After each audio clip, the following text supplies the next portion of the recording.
ನಾನೇನು ವಿಜ್ಞಾನದ ವಿರೋಧಿ ಅಲ್ಲ, ನಾನು ವಿಜ್ಞಾನದ ಪರ. ನಾನೇ ಒಬ್ಬ ವಿಜ್ಞಾನಿ. ನನ್ನ ಇಡೀ ಕೆರಿಯರ್ ಅನ್ನ ಸೈಂಟಿಫಿಕ್ ರಿಸರ್ಚ್ ಅಲ್ಲೇ ಕಳೆದಿದ್ದೀನಿ. ಸಮಸ್ಯೆ ಇರೋದು ಸೈಂಟಿಸಮ್ ಅನ್ನೋ ಒಂದು ನಂಬಿಕೆ ಜೊತೆ, ವಿಶೇಷವಾಗಿ ಪಾಶ್ಚಿಮಾತ್ಯ ದೇಶಗಳಲ್ಲಿ ಬಹಳಷ್ಟು ಜನ ಇಟ್ಕೊಂಡಿರೋ ನಂಬಿಕೆ ಇದು. ವಿಜ್ಞಾನ ಎಲ್ಲ ಪ್ರಶ್ನೆಗೂ ಉತ್ತರ ಕೊಡುತ್ತೆ, ಮತ್ತೆ ತತ್ವತಃ ಈಗಾಗಲೇ ಬಹುತೇಕ ಎಲ್ಲದಕ್ಕೂ ಉತ್ತರ ಕೊಟ್ಟಾಗಿದೆ ಅನ್ನೋ ನಂಬಿಕೆ ಇದು ತುಂಬಾ ವ್ಯಾಪಕವಾಗಿ ಹರಡ್ಕೊಂಡಿದೆ. ಶುರುವಿನಲ್ಲಿ ವಿಜ್ಞಾನ ನಿಜಕ್ಕೂ ತುಂಬಾ ವಿನಯಶೀಲವಾಗಿತ್ತು.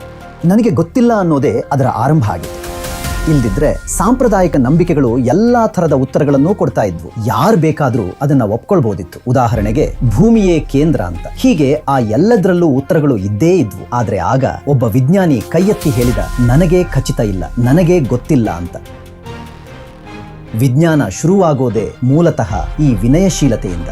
ಕೆಲವು ವಿಜ್ಞಾನಿಗಳು ಆ ವಿನಯಶೀಲತೆಯನ್ನೇ ಮರ್ತು ಬಿಟ್ಟಿದ್ದಾರೆ. ಅದಕ್ಕೆ ಈ ಪದ ಈಗ ಅವಹೇಳನಕಾರಿಯಾಗ್ಬಿಟ್ಟಿದೆ. ವಿಜ್ಞಾನ ಉತ್ತರಗಳನ್ನ ತಂದುಕೊಡತ್ತೆ ಯಾರಿಗೋ ಒಬ್ರಿಗೆ. ವಿಜ್ಞಾನಕ್ಕೆ ಸ್ವತಃ ಏನೂ ಗೊತ್ತಿಲ್ಲ.